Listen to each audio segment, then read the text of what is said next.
Сәлем, қалдарыңыз қалай? Менің каналыма қош келдіңіздер. Бүгін бізде мандарин алып кепті апасы. Сонымен балалар мандаринді жеп отыр. Көрген бірдеңе айтып отыр. Біз әдемі екеуміз папамызбен үй жаққа қарай шықтық. Салып жатқан үй жағымызға қарай. Қалай тұр екен, бәрі аман сау ма екен көріп қайтайын деп. Видеоның соңына дейін қараңыздар, лайк басуды ұмытпаңыздар, комментарий жазыңыздар. Біз өте қуанышты боламыз, сіздер тіркелсеңіздер.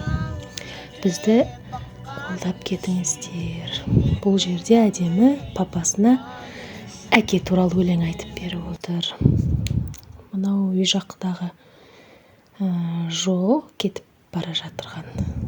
Мынау мені салып жатқан үйіміз аман сау екен, Құдайға шүкір, көріп қайттық. Сонымен үйге келдім де қазыны салып, етті салып, етті асып жеп, бәріміз тойып рахаттанып, сонымен жаттық. Сау болыңыздар, менімен бірге до конца видео қарағаныңызға рахмет.